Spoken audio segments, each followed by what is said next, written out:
Yeah, I think sometimes it can be the challenge to moving toward full-blown surrender and connection and forgiveness, because as long as we hold on to the victim consciousness and the rage and the blamefulness, we don't have to feel grief. And the sensation somatically of grief in our bodies for a lot of us can be really uncomfortable. Yeah.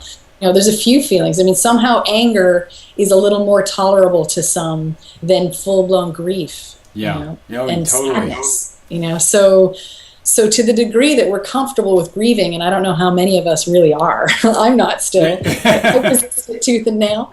But then once I can actually entertain that grief and allow it to move through my body, there's a real light on the other side. And that light is bedfellow with forgiveness to me, that light and that lightness that comes from forgiveness. And it's a deeply loving act. And when we're first responding or reacting, frankly, to the situation that requires forgiveness, we're not necessarily in that loving place. We may be horrified. We may be sort of catapulted into the awareness that separatism does exist, and that all these personality disorders that come from our traumas create behavior that is very separatist, and it's deeply existentially painful to entertain that. So we're not only grieving the loss of hopes and dreams in any microcosmic relationship that we're talking about, we're also grieving the fact that as on a human level that separatism even exists.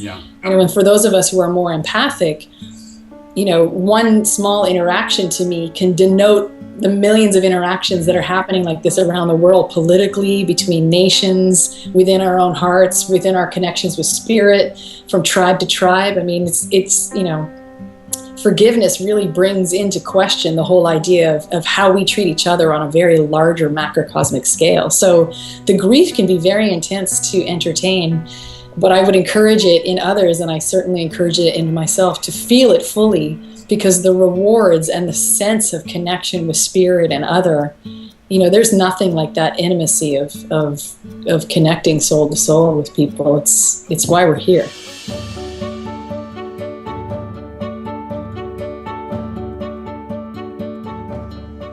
Are you ready?